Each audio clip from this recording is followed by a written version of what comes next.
I was banned by my father from the family Christmas gathering. But that single decision quietly triggered a ruthless reversal that made those who cast me aside finally pay for their lies and manipulation. Dad, 52, male, runs a small accounting firm, makes decent money, but acts like he's running Goldman Sachs, always wearing these expensive suits he can barely afford, driving a BMW he's still making payments on. He's a classic middle-class guy with champagne dreams and a beer budget. Mom, 49, female, works part-time as an office administrator but spends most of her energy playing family therapist and enabling everyone's nonsense. She's one of those keep-the-peace-at-all-costs types who would rather ignore problems than deal with reality. Then there's my sister Emma, 26, female. Holy cow, where do I even start with this girl? She's basically the poster child for entitled millennial princess syndrome. She went to college for art therapy, which is code for professional partying, and never held a real job for more than 6 months, but somehow always has money for designer purses and weekly spa treatments. Emma figured out early that being pretty and playing victim gets you everything you want in life. She's mastered the art of crying on command, making every conversation about her problems, and guilting people into funding her lifestyle. And it works because she's got this whole innocent blonde thing going that fools older relatives and desperate guys alike. Meanwhile, I'm over here actually contributing to society, managing complex logistics operations, paying my own bills, and generally being a productive human being. But somehow, Emma's the one who gets praised for being creative while I'm just the boring project manager who needs to learn how to have fun. The pattern's been the same for years. Emma gets in trouble, the family rallies around her. Emma needs money, everyone chips in. Emma has a crisis, which is usually self-created, and suddenly it's all hands on deck to fix her life. Me, I solve my own problems like a grown man. But this Christmas was supposed to be different. I finally had some serious money saved up and wanted to do something special for the family. I wanted to show them that their responsible son could provide experiences, not just fix everyone's messes when they came calling. Big mistake. The whole dynamic had been building for years. Every family gathering was the same pattern. Emma would show up with some new crisis or exciting announcement about her latest business venture that never went anywhere. She'd get all the attention while I sat there like background furniture. When I got promoted to senior project manager last year, Dad's reaction was, "Well, it's about time you made something of yourself." When Emma quit her job at the flower shop because her manager didn't understand her artistic vision, the family response was, "She's too special for normal jobs anyway." I'd been subsidizing this dysfunction for years without really thinking about it. Car repairs for Emma when she couldn't afford them. Business loan for Dad when his firm hit a rough patch. Vacation fund for Mom when she wanted to visit her sister. Always framed as temporary help that I'd get back eventually. Of course, I never saw a penny returned, but I didn't push it because family is family, right? I made good money and they needed help. It seemed like the right thing to do. But somewhere along the way, my help went from appreciated to expected, from emergency assistance to regular subsidy. I became the family ATM and didn't even realize it until much later. That Christmas planning seemed like a chance to change the dynamic. Instead of just fixing their problems, I could create something positive, give them an experience that would show I wasn't just the boring responsible one. I could provide luxury and fun too, should have known better. So, last September, I got promoted to senior project manager on our biggest logistics contract. Massive bump in salary, plus a fat bonus for bringing the previous project in under budget and ahead of schedule. I'm talking serious money here. I cleared 6 figures for the first time in my career. Instead of blowing it on a new truck or investment schemes like most guys would, I decided to plan an epic family Christmas vacation. I found this incredible luxury cabin in Park City. 4 bedrooms, hot tub, full kitchen, private mountain access, the works. We're talking $15,000 for a week between Christmas and New Year's. Yeah, 15 grand. That's more than some people make in 4 months. But I figured it would be worth it to finally give my family a Christmas they'd remember forever. Maybe show them that the quiet project manager's son had turned into someone who could provide the finer things in life. I spent weeks researching places, reading reviews, making sure everything was perfect. I found a place that looked like something out of a travel magazine. Floor-to-ceiling windows overlooking the mountain slopes, massive stone fireplace, gourmet kitchen with professional appliances. The kind of place where celebrities go to ski. The photos were incredible.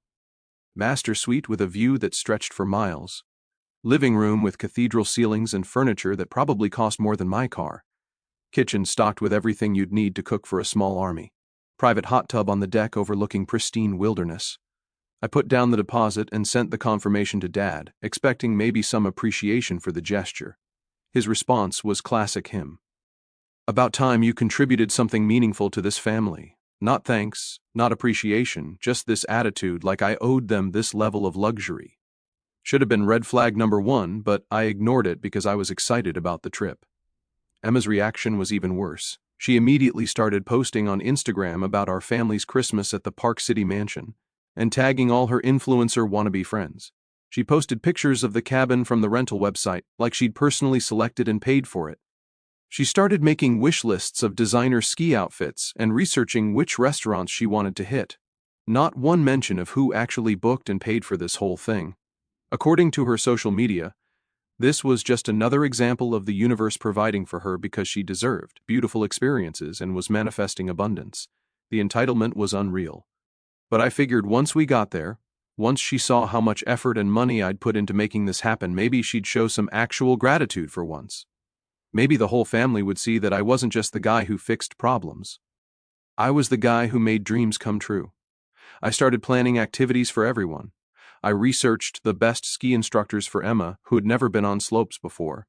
I found a spa package for Mom, who always complained about being stressed. I even looked into business networking events for Dad since he was always talking about expanding his client base. The resort town had everything. Fine dining restaurants where I made reservations months in advance, boutique shopping that Emma would love, cultural attractions for Mom, who always said she wanted to be more sophisticated, even a golf simulator for Dad despite the winter weather. I was picturing family dinners around that massive dining table, everyone laughing and bonding over shared experiences, maybe some actual gratitude for the son who made it all possible. Again, big mistake. December rolls around and I'm getting excited about the trip. I bought some new gear, researched the best activities, even prepaid for ski lessons and spa appointments. I was actually looking forward to spending quality time with my family for once, instead of just being the problem solver they called when things went wrong. Then everything imploded on a Tuesday night in mid-December. I stopped by my parents' house after work to drop off some early Christmas presents I'd picked up during a business trip. They were sitting in the living room looking at Emma's phone. She was showing them photos of ski outfits she wanted to buy, giggling about how jealous her friends were going to be when they saw her posts from the luxury cabin. I mentioned something about double-checking our dinner reservations for the fancy steakhouse, when Dad cut me off mid-sentence. "You're not coming on the trip," he said, just like that, matter of fact, like he was telling me dinner was ready. I stared at him. "What?" "You heard me," he said, not even looking up from Emma's phone. "We've decided it's going to be immediate family only this year. You understand?" The words didn't even make sense at first. Immediate family only. I am immediate family. I'm their son and brother. Emma smirked without looking away from her phone.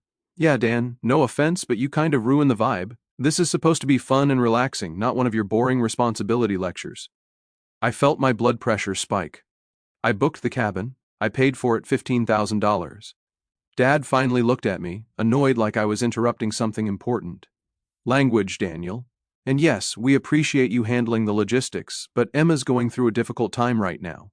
She'd quit another job the week before because her boss was controlling, also known as expected her to show up consistently, and she needs family support.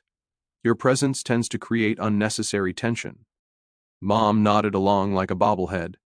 "Maybe it's for the best, honey. You work so hard you could probably use a quiet Christmas to relax at home by yourself."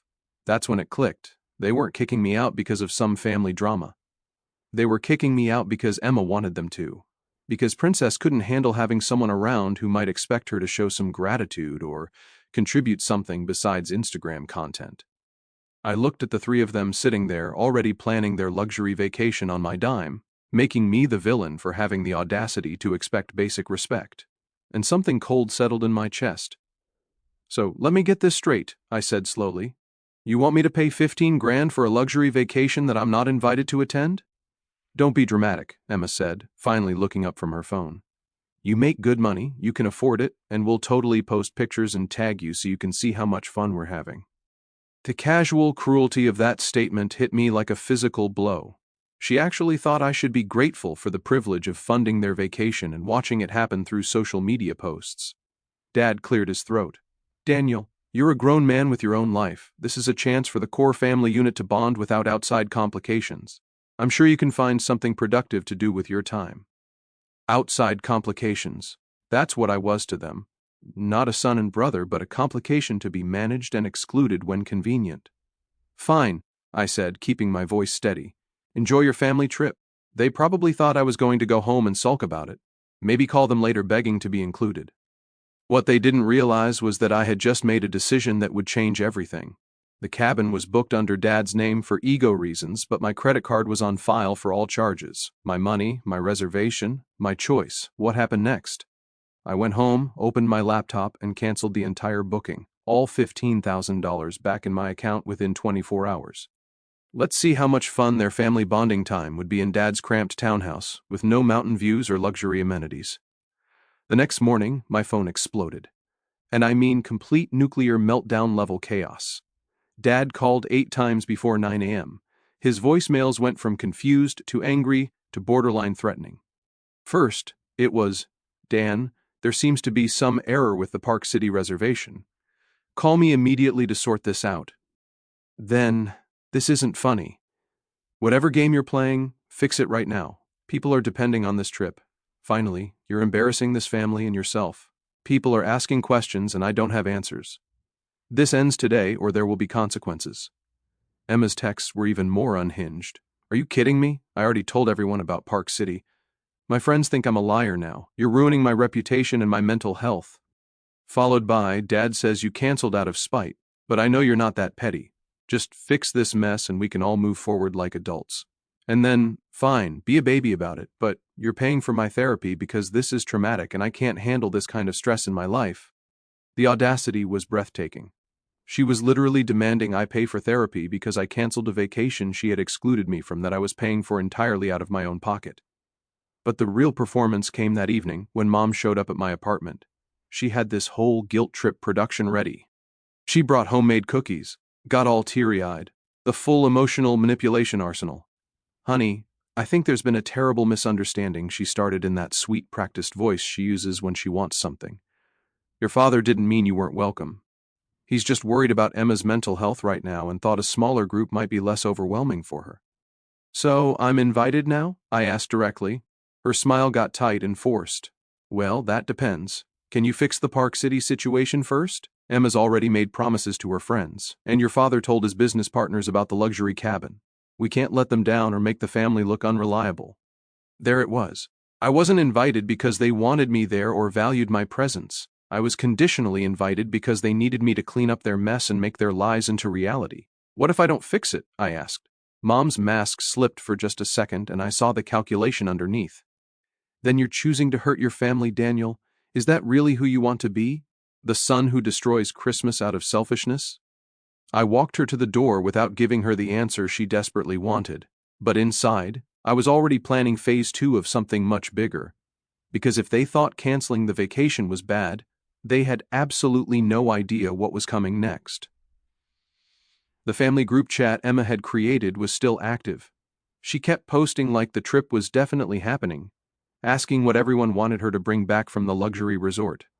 Mom was sending heart emojis and talking about how excited she was for family bonding time. Dad posted about wine selections and how he couldn't wait to hit the slopes. Like this was all his idea and his generous gift to the family. I watched this circus with a weird mix of disgust and growing anticipation.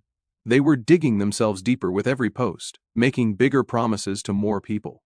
The eventual crash was going to be absolutely spectacular, but I wasn't ready to pull the trigger yet. First, I wanted to see just how far they'd go to maintain their fantasy. Over the next few days, the pressure campaign intensified dramatically. Emma created a group chat called Park City Christmas Magic and added the entire extended family.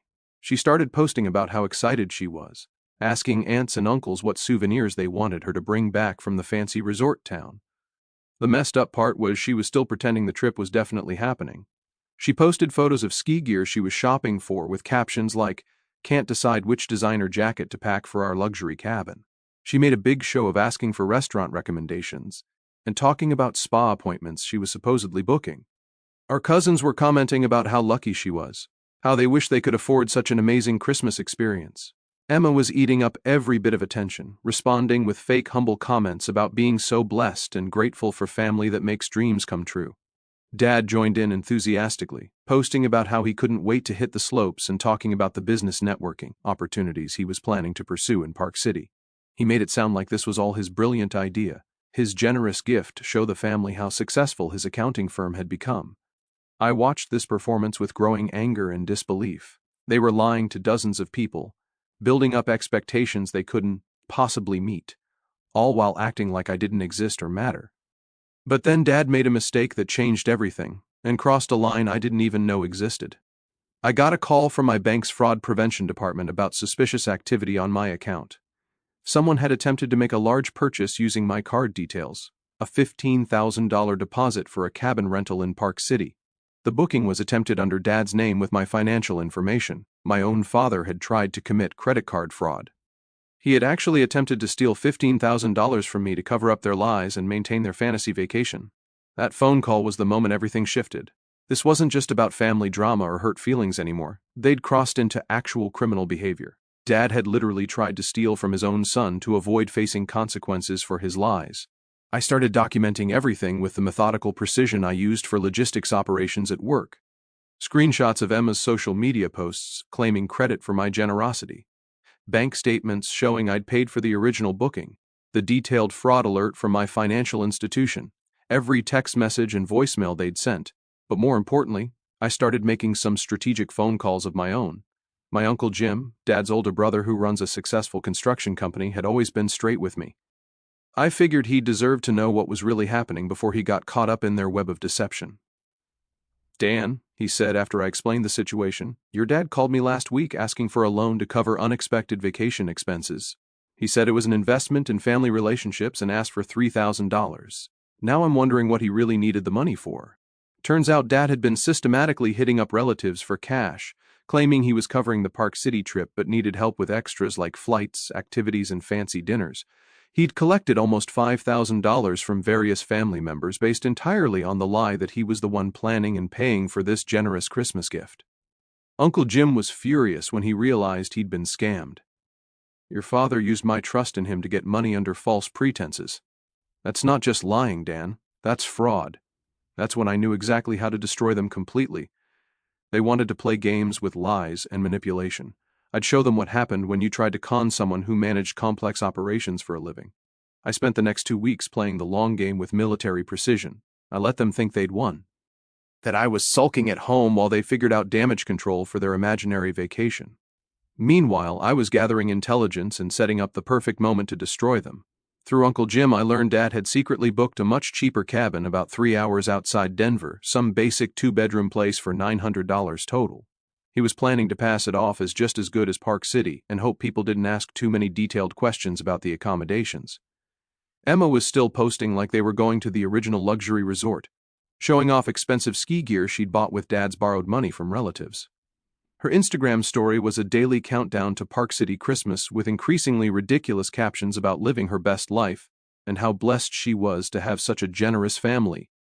The family group chat was pure comedy gold, relatives asking for the exact address so they could send Christmas cards to the cabin. Dad making vague excuses about finalizing security details, while Emma posted stock photos of Park City and pretended they were previews of where they'd be staying. She'd even started a hashtag blessed in Park City, and was encouraging family members to use it when they posted about the trip. The level of delusion was staggering, but the real opportunity came when I discovered their Christmas Eve plan. Dad had invited his biggest clients and business partners to a holiday celebration at my apartment complex's clubhouse. He was planning to regale them with stories about the amazing family trip to Park City, using it as a networking opportunity to talk about how successful and generous he'd become. Emma was planning to bring her photographer friend to take candid shots of the party that she could post later with captions about "back from our incredible Park City adventure." The plan was to sell the lie so completely that no one would ever question what really happened during their Christmas vacation. That's when I decided to give them a Christmas they'd never forget for all the wrong reasons. I booked the same clubhouse for December 27th, 2 days after their fake celebration, sent invitations to the entire extended family, Dad's business associates, even some of Emma's social media friends, called it a post-Christmas family gathering, and promised some major announcements about exciting developments for the new year. What I didn't mention was that those announcements would include a complete breakdown of their lies, documented evidence of the fraud attempt, and a very detailed explanation of exactly who had paid for what over the years. I spent days preparing a presentation that would have made my corporate training proud.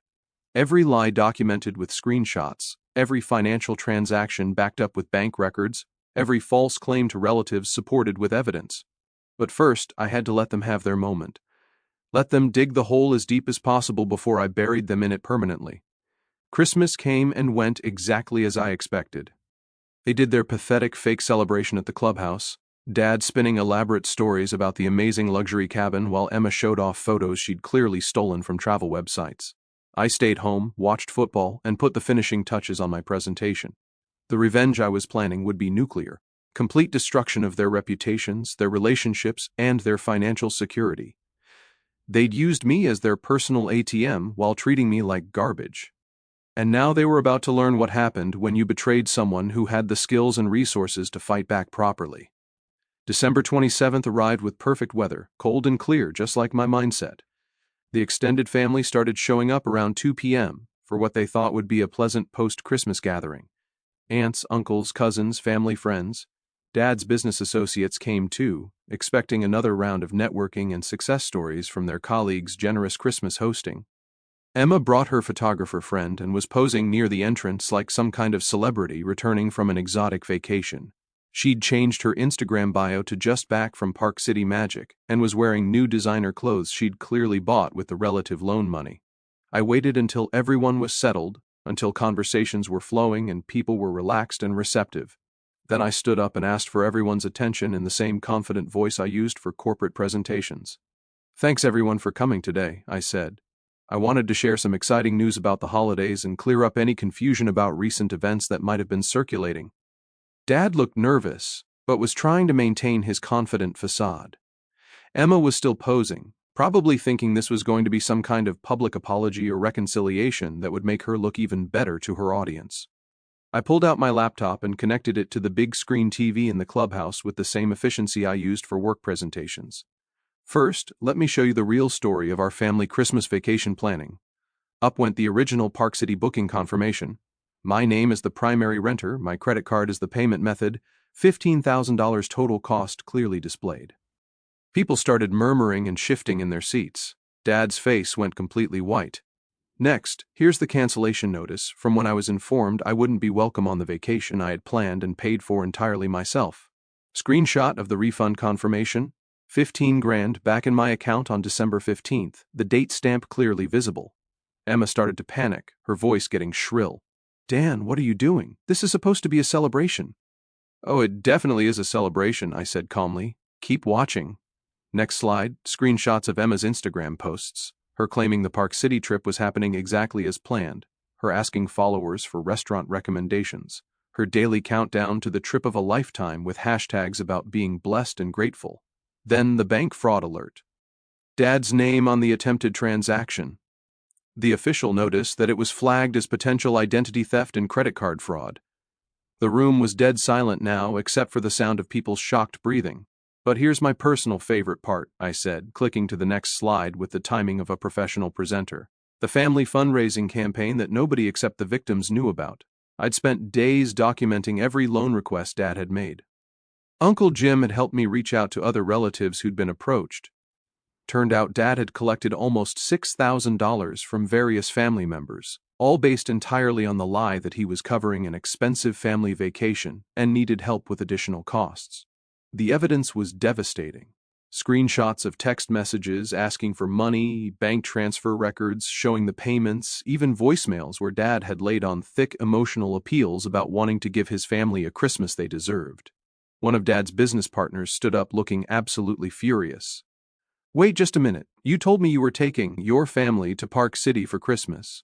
Said it cost $18,000, and you wanted to show them how successful the firm was becoming this year." "I never said Park City specifically," Dad stammered weakly. "You absolutely did," the man shot back. "I've been telling my wife about your amazing family generosity for weeks. You specifically mentioned the luxury cabin and the $15,000 budget. Emma tried desperately to salvage the situation. There was a misunderstanding about the booking details, but we still had an amazing Christmas together. The location doesn't matter when you have family love. I clicked to the final slide. Screenshots from their actual Christmas. The cramped $900 cabin near Denver, Dad looking miserable in every photo. Emma's Instagram stories that she'd quickly deleted but I'd saved. The stark reality versus the elaborate performance she'd been putting on for weeks. Here's where they actually spent Christmas, I said. A $900 cabin 3 hours outside Denver while telling everyone they were in Park City and collecting thousands of dollars from family members to supposedly pay for luxury accommodations. The explosion was immediate and brutal. Uncle Jim stood up and pointed directly at Dad. You owe me $3,000, John, today. Not next week, not next month. Today. Other relatives started demanding their money back, their voices overlapping in anger. Dad's business associates were looking at him like he had some kind of contagious disease. Because in their world, lying about your financial situation and family success was career suicide. Emma started crying, but not the manipulative tears she usually deployed with surgical precision. These were real ugly sobs because her entire carefully crafted social media persona was crumbling in real time in front of everyone who mattered to her. I trusted you, one of her photographer friends said loudly. I've been promoting your lifestyle content to my followers. Now I look like a complete fool. Dad tried to leave, but I wasn't finished destroying him yet. One more thing, I said, my voice carrying clearly across the silent room. Since there seems to be some confusion about family finances and who actually supports whom, I thought you should all know that I've been subsidizing Dad's business and Emma's entire lifestyle for years. Car payments, rent deposits, credit card bills, business loans. I've got detailed records of everything. I'd spent the previous week creating a comprehensive financial breakdown. 3 years of loans that were never repaid. Money I'd given them for supposed emergencies that turned out to be shopping sprees, business trips, and luxury purchases. Almost $40,000 total that they'd conveniently forgotten about or refused to acknowledge. So, when you're wondering how they afford their lifestyle on a small accounting firm's income and Emma's non-existent job history, now you know. They don't. I do. I've been their silent financial backer while being treated like an inconvenience they could exclude whenever it suited them. That's when Emma completely lost it. She started screaming about how I'd ruined her life and destroyed her reputation and humiliated her in front of everyone. Dad was trying to hustle her toward the exit, but people were blocking their path, demanding answers and explanations. His business partners were the most brutal. These guys had brought Dad into deals and partnerships based on his claimed financial success and strong family values. Now they were looking at fraud, systematic lying, and exploitation of family relationships. I heard one of them say quietly to another, "We need to review his involvement in the Morrison account, first thing Monday morning." By the end of the evening, Dad had lost 3 major clients who canceled their contracts on the spot.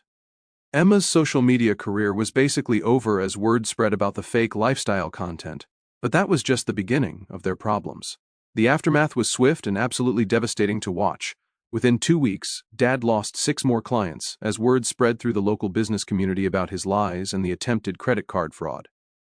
His partner at the accounting firm started asking serious questions about other business practices and financial irregularities. Turns out, when people think you're a liar and potential thief, they don't want to trust you with their financial planning and tax preparation. Emma's influencer friends dropped her completely once they realized her lifestyle content was fraudulent. Her follower count plummeted from 8,000 to less than 200 as word spread about the fake vacation posts and borrowed lifestyle.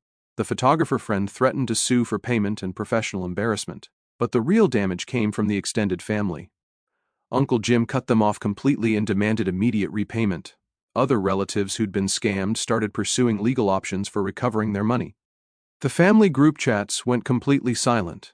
Nobody wanted to be associated with the drama or risk being asked for more loans. Dad's BMW got repossessed when he couldn't make payments without the relative loan money he'd been using to cover his car note.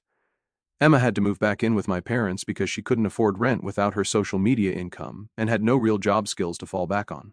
That's when the begging phase began in earnest. First, it was Mom. She showed up at my apartment looking like she'd aged 10 years in 3 weeks, carrying a casserole like old times. "Daniel, your father's business is failing rapidly. Emma's having panic attacks every day. The whole family is falling apart. We desperately need your help to fix this situation." "Funny," I said. I don't remember being considered part of the family when you needed a vacation funded." "That was a terrible mistake," she said, tears starting. "We see that clearly now. But you can't just watch us lose everything out of spite and wounded pride." "Not spite," I corrected. "Natural consequences." She tried guilt, tears, anger, the complete emotional manipulation playbook. But I'd been dealing with their tactics my whole life. I knew every trick they had. Dad came next. He showed up at my office building during lunch hour in a cheap suit, looking desperate and defeated. "Son, I know we made serious mistakes, but I'm facing bankruptcy here. The house is in jeopardy. Your mother's health insurance is through my business. If the firm fails, she loses her medical coverage." He actually played the "your mother will die without health insurance" card. These people had absolutely no shame or boundaries. "You want my help?" I said. "Here are my terms. Full public apology to everyone you lied to and scammed. Repayment of every single dollar you collected under false pretenses. And Emma gets a real job and pays back every cent I've loaned your family over the past 3 years." He tried to negotiate like we were discussing a business deal. "Be reasonable, Daniel. We can work out a payment plan that works for everyone. Those are my terms." I cut him off. "Take them or leave them." He left them. Emma was the last to come crawling back. She waited until she was completely desperate. Evicted from her apartment, social media career dead, no job prospects because she had no real skills or work history to fall back on. She showed up crying outside my office building, looking like she hadn't slept in days and wearing clothes I recognized from high school. "Dan, please, I know I messed up badly, but I'm literally about to be homeless. I've got nowhere to go and nobody who will help me." "Should have thought about that before you decided I wasn't family," I said. "I was wrong. I see that now. I'll do anything. Get a real job, pay you back everything, whatever you want. Just please don't let me end up on the street."